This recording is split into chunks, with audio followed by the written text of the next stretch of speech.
Sampai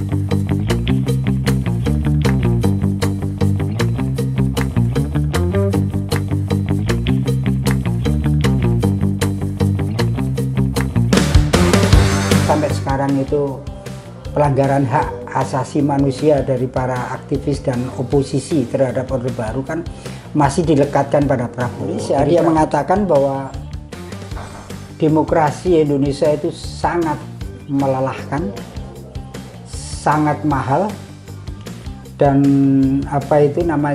dan karena itu ada ruang untuk memperbaiki.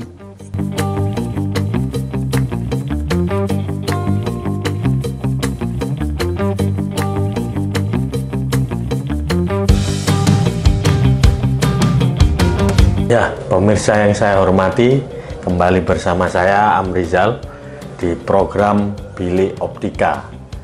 Kali ini kita bersama pengamat politik Bapak Aribowo, dan kali ini kita akan membahas tentang setelah Pilpres 2024 arahnya akan kemana. Nah, seperti ini Pak. Kira-kira ini kan nanti menunggu sidang MK Pak, tanggal 22 April diputuskan. Nah, ini kemungkinan yang kansnya berpeluang paling besar kan pasangan dari 02 Pak Prabowo dengan Mas Gibran Pak. Nah, ini banyak masyarakat yang takut Pak bahwa Indonesia akan kembali ke masa-masa Orde Baru atau ke masa pemerintahan yang disebut otoritarian Pak. Nah, ini menurut Pak Aribowo ini seperti apa Pak pemerintahan yang otoritarian itu Pak? Ya, meskipun sekarang kita masih menunggu keputusan dari MK, Mahkamah Konstitusi, tetapi KPU kan sudah menetapkan pemenang pemilu, terutama Pilpres ya, pemilihan presiden itu 2024 Prabowo dan Gibran 02. Dan terpaut suaranya kan jauh sekali ya. 02 itu 58,6%, sementara Anies itu, Amin itu kan 26%-an ya. Sementara yang 03 Ganjar dan Mahfud itu kan 16%-an ya. Jadi jauh sekali sebenarnya. Kalau KPU kan sudah menetapkan bahwa Prabowo Gibran yang pemenang Pilpres 2024 ya. Nah, orang mungkin tidak menyadari dan orang mungkin masyarakat mungkin lupa dan mungkin tidak menyadari bahwa saat ini itu tokoh-tokoh Orde Baru dulu itu sudah memegang kekuasaan kunci. Dengan kemenangan di tangan Prabowo ada salah satu kekuatan kunci Orde Baru di zaman Pak Harto, meskipun waktu itu dia mungkin pada level-level yang bukan ring 1, karena dia akan masuk ke ring 1 sebetulnya, karena dia mantunya Pak Harto. Hanya mungkin perlu waktu ya, terus lalu tiba-tiba muncul tentang reformasi itu. Tetapi peranan dia misalnya terhadap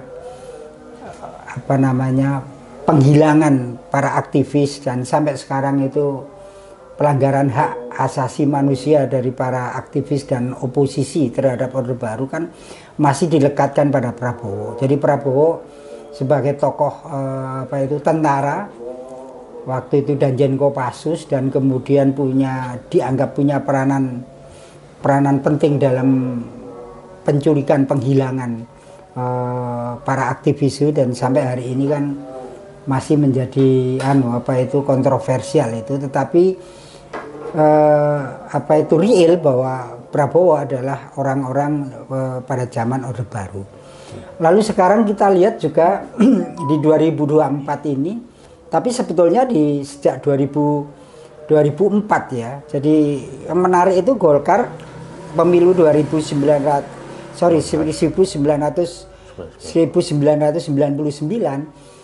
yang pemenang pemilu itu kan PDI waktu itu. Golkar kalah ya. Dari dia dominan di Orde Baru, ketika 99 dia kalah, yang menang PDIP. Tetapi yang menarik 2004 Golkar itu menang. Jadi setelah kalah lalu menang. Nah sekarang ini Golkar memegang posisi kunci dia. Jadi ketua MPR-nya itu Bambang Susatyo itu orang Golkar. Lalu beberapa menteri sentral itu juga orang Golkar. Lalu sekarang orang dekat dan sekarang ini salah satu koalisi Indonesia Maju ya, Pak. Itu Golkar dan itu di tangan Airlangga Hartarto. Sekarang Airlangga itu memegang ketua transisi pemerintahan kalau nggak salah, membantu dan agak dekat. Hari-hari ini hubungan antara Airlangga dengan Prabowo kan relatif dekat. Airlangga Hartarto. Karena itu kita tidak terasa bahwa sebetulnya orang-orang kekuatan-kekuatan kunci Orde Baru itu sudah memegang kekuasaan, pusat kekuasaan. Jadi presiden di tangan Prabowo, lalu munculnya kekuatan Golkar. Tetapi pertanyaannya adalah, apakah orang-orang ini tidak berubah dan orang-orang ini akan meneruskan pikiran-pikiran atau sistem politik ke zaman otoritarian Soeharto, ataukah dia sudah berubah mereka?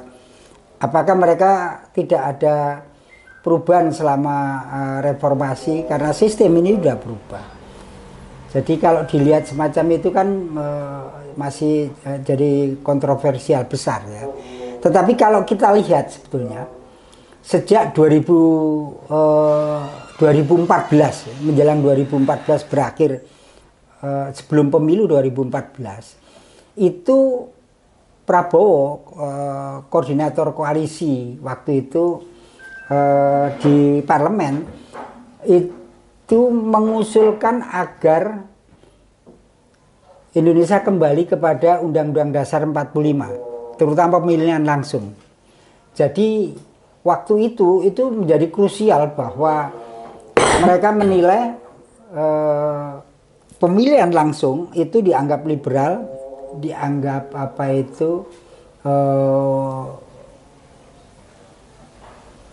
itu demokrasi ala barat ya, dianggap biaya luar biasa. Bahkan kemudian sebulan yang lalu Prabowo di depan pengusaha Indonesia dia mengatakan bahwa demokrasi Indonesia itu sangat melelahkan, sangat mahal, dan dan karena itu ada ruang untuk memperbaiki. Artinya ada konsistensi pikirannya Prabowo dari 2014 di mana dia ingin kembali kepada Undang-Undang Dasar 45 dengan pemilihan tidak langsung. Lalu kemudian ketika dia dinyatakan menang oleh KPU, dia di depan para pengusaha dia katakan bahwa demokrasi Indonesia harus dievaluasi karena dianggap melelahkan, dianggap biaya besar, dan karena itu harus direvisi. Nah, itu yang pertama.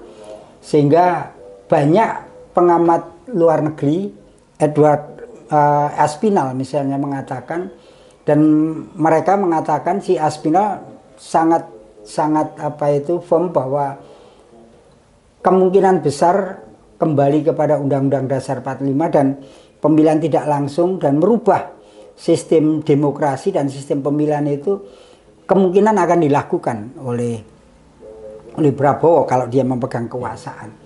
Karena itu banyak Indonesianis yang ada di Australia, di Amerika, itu bahkan beberapa jurnalis Inggris menduga dengan kemenangan Prabowo itu merupakan dilema bagi demokrasi di Indonesia, terutama untuk sistem pemilihan ini. Nah, itu yang pertama. Kedua, ketika awal sebelum pemilihan umum 14 14 Februari 2024 itu Panglima TNI itu mengusulkan untuk menghidupkan kembali, membangun kembali teritorial. Ada beberapa provinsi, besar sekali provinsi itu, hampir semua provinsi untuk dihidupkan kembali. Apa itu sistem teritorial, jadi pangdam, lalu kodam dan sebagainya, terutama di daerah-daerah baru. Dan itu dianggap kebutuhan. Waktu itu kemudian itu luput dari banyak diskusi, tetapi kekuatan civil society itu mempersoalkan, terutama kawan-kawan dari LSM. Lalu kemudian dijawab, ya itu belum tentu, oleh Prabowo mengatakan itu belum itu kan masih wacana. Kita lihat aja nanti kalau Prabowo jadi presiden, itu anggaran berapa yang akan dipakai untuk membangun teritorial kembali itu seperti zaman Orde Baru. Itu fenomena kedua, bagaimana kekuasaan yang dibangun oleh Prabowo itu didasarkan atas koalisi tentara, lalu polisi yang dilakukan oleh Jokowi, model Jokowi. Jadi ada koalisi besar, yaitu tentara, polisi, lalu koalisi dari partai politik yang semua partai diambil semua seperti zaman Orde Baru. Kalau zaman Orde Baru itu kekuatan di parlemen itu sekitar 80% lebih. Tetapi dengan model yang agak beda ya, dengan kekuatan otoritarian, mereka menguasai sepenuhnya. Golkar itu rata-rata 60-70-60%-an pemenang pemilu di zaman Orde Baru. Tetapi di situ ada polisi dan tentara itu diangkat oleh negara untuk menjadi bagian dari parlemen. Jadi diangkat seperti itu. Lalu ada, kalau di MPR itu ada utusan daerah dengan golongan fungsional yang di luar elektorat pemilihan. Yang itu semua kemudian dirubah ketika reformasi itu. Itu artinya bahwa tatanan itu sudah akan dihidupkan kembali oleh apalagi mereka mau mencoba untuk kembali ke Undang-Undang Dasar 45 sebelum amandemen. Jadi salah satu tujuan utama dari Prabowo mencoba untuk menggandeng semua partai, dan bahkan beberapa orang-orang Gerindra mengatakan tidak perlu lagi ada oposisi. Bansud juga mengatakan tidak perlu ada oposisi. Jadi jangan dikira kalau semua masuk dari bagian pemerintah koalisi lalu tidak ada yang kritis gitu loh. Ya. Jadi itu pikiran-pikiran otoritarian itu. Dikira bahwa oposisi itu bisa muncul dari koalisi itu, dan kita membuktikan sepanjang ini tidak. Nah, keinginan untuk memperkuat model parlemen itu menjadi koalisi semua, dan mungkin menyisakan sedikit. Jadi kalau di dalam bocor alus Tempo itu kan yang belum disentuh apa-apa oleh Prabowo itu kan PKS ini. Kira-kira biar aja lah PKS itu di luar, tapi semuanya kan akan diambil. Jadi dan intinya pada PDIP, sehingga kalau PDIP itu bisa diambil menjadi bagian koalisi, maka semuanya akan di tangan Prabowo. Parlemen itu bisa 80%-an lebih seperti zaman Jokowi. Nah, itu kira-kira maknanya Prabowo belajar politik ke Jokowi, model itu. Nah, kalau itu dilakukan, jadi kita bisa bayangkan, dia menguasai parlemen, lalu dia menguasai tentara, dia menguasai polisi, yang sangat efektif dipakai untuk kekuatan dia. Sehingga kalau akan merubah misalnya Undang-Undang Dasar 45, kembali lagi pada Undang-Undang Dasar 45 sebelum amandemen, itu akan relatif lebih gampang secara formal dalam sistem politik. Ya. Nah, hanya civil society yang akan melawan itu. Kita lihat nanti apakah fenomena populisme dan civil society itu akan menguat ketika ada fenomena untuk mengembalikan kepada Undang-Undang Dasar 45 sebelum amandemen itu atau tidak, itu nanti akan muncul di di kemudian hari. Ya. Nah, sebelumnya ini kan Pak Bamsud atau Bambang Susatyo, Ketua MPR, sudah ini Pak memberikan statement kalau pembahasan tentang PPHN ini akan dilakukan setelah pemilu 2024 Pak. Nah otomatis kan ini nanti bisa kembali ke Undang-Undang 1945 Pak ya. Terus setelah itu pengganti GBHN ya. Ya PPHN itu Pak. Terus habis itu Pak Bamsud juga mengatakan kalau ingin menjadikan MPR sebagai lembaga tertinggi negara kembali Pak. Ya itu yang saya katakan tadi, Bamsud itu sudah sejak 2022-2023 dia ketemu Jokowi, dan saat itu bersamaan Jokowi punya kepentingan untuk bisa 3 periode. Itu yang dikatakan oleh kawan-kawan PDI bahwa Jokowi menginginkan untuk 3 periode untuk meneruskan ambisi kekuasaan dia dan program-program dia, karena itu dia ingin 3 periode, tetapi itu ditolak oleh PDI. Dan saya masih ingat apa itu kalimatnya PDI itu yang dilontarkan oleh orang-orang PDI mengutip Mega, itu menghentikan pembahasan 3 periode, tapi bukan 3 periode waktu itu PPHN ya, sidang umum MPR dengan melakukan amandemen Undang-Undang Dasar 45. Itu PDI tidak mau waktu itu, tidak mau dan menghentikan itu, karena kalimatnya Mega itu memangnya negaranya mbahmu apa gitu. Itu artinya kalimat kasar bahwa PDI tidak mau pemilihan umum itu seperti zaman Undang-Undang Dasar 45 dulu, tidak ada batasnya, kan sekarang 2 periode. Nah, mereka sudah menangkap bahwa ada kalimat mereka adalah ada istilahnya apa? Ada orang yang akan menumpangi, ada penumpang gelap. Ada penumpang gelap kalau dilakukan amandemen. Nah, ketika PDI tidak mau amandemen, lalu kemudian Nasdem juga kalau mau amandemen tanyakan kepada masyarakat, lalu beberapa itu kemudian mengkritik seperti itu, lalu nggak jadi amandemen. Itu hampir aja. Andai PDI itu mau tahun 2023 amandemen dilakukan dan Jokowi bisa 3 periode. Itu. Nah, itu yang katanya Mas Hiton itu yang menyebabkan mengapa Jokowi salah satu kecewa terhadap PDI, terhadap Mega itu, katanya Mas Hiton itu kan karena PDI menolak 3 periode itu.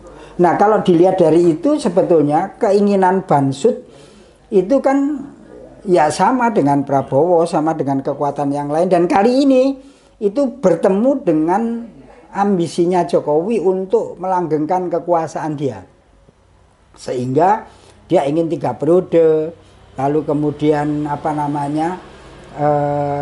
kekuasaan di DPR itu semuanya ada di bawah kekuasaan eksekutif sampai 82%. Model semacam itu dilakukan. Nah, itu yang akan dilakukan dengan jeripaya yang kuat oleh Prabowo sekarang. Dia mau kemana-mana, dia berusaha mati-matian agar PDI itu bagian dari kekuasaan. Kalau PDI bagian dari kekuasaannya Prabowo, maka selesailah kita itu. Sehingga seperti membalik tangan. Jadi Anda bisa lihat undang-undang IKN, undang-undang revisi undang-undang tentang KPK, tentang tentang Omnibus Law dan sebagainya, itu kan kayak membalik tangan aja Jokowi, karena 82% itu ditangani. Dan mengapa PDI itu menjadi agak repot menghadapi Jokowi meskipun kemudian diperlakukan begitu rupa dalam pemilu 2024 kemarin itu karena PDI ya bagian dari kekuasaan itu yang meneruskan itu. Jadi undang-undang Omnibus Law itu bisa lancar, IKN itu bisa lancar dan sebagainya, itu ya bagian dari ikut campurnya PDIP itu. Meskipun itu desainnya Jokowi ya, jadi ketemu waktu itu. Termasuk juga banyak hal kasus-kasus korupsi dan sebagainya, kan mereka saling memegang kunci itu, sehingga sampai hari ini kan kalau melihat kan kasihan PDI itu seperti mau frontal, kalau istilahnya kawan-kawan budayawan itu nggak bisa gaspol gitu, karena banyak kasus-kasus itu yang yang apa namanya bisa membuat mereka kemudian apa itu tidak bisa meneruskan pikiran-pikiran kritis itu. Nah, karena itu sekarang mereka berusaha untuk merangkul untuk menjadi bagian koalisi Prabowo akan datang. Nah, ini Pak, nah, ketika PDIP nanti gabung kan otomatis nanti akan menjadi koalisi gemuk Pak ya. Itu sudah ada Gerindra, Golkar, PAN, dan apalagi kalau ditambah dengan Demokrat, PDIP, ya, Demokrat ya, ada PKB. PKB juga ketika gabung dan ya kira-kira tersisa mungkin yang nggak dihubungi PKS itu. PKS Pak ya. Otomatis nantinya kan akan terjadi parlemen semu Pak ya ketika tidak ada lagi check and balance di DPR Pak, seperti itu. Nah, otomatis nanti kalau menurut Bapak yang bisa melawan itu semua itu dari apa Pak? Diramal, diduga oleh para pengamat internasional ya, Indonesianis yang ada di luar negeri yang paham betul tentang Indonesia, lalu kemudian kawan-kawan akademisi yang kritis, lalu kemudian kawan-kawan civil society yang di LSM dan sebagainya, bahwa kecenderungan otoritarian itu sudah kuat ya. Mereka sekarang sedang memperkuat lagi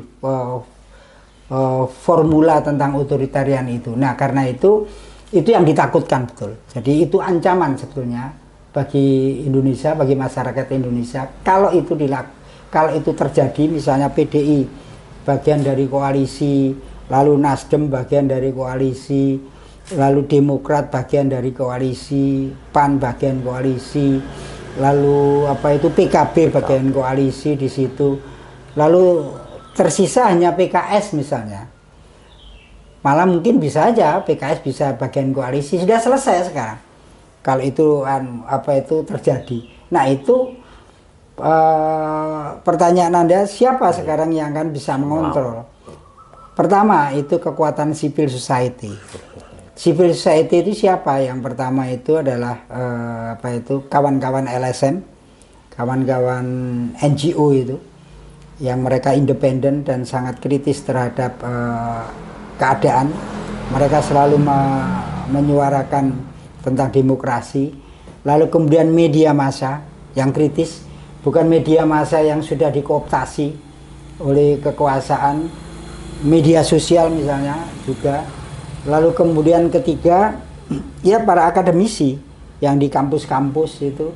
Sekarang kan sudah cikal bakalnya kan sudah begitu rupa, dan mereka tahu bahwa pemilu 2024 itu, menurut ini kita minjam istilahnya Mahfud MD, ini adalah pemilu yang paling brutal zaman Indonesia, terutama setelah pasca reformasi.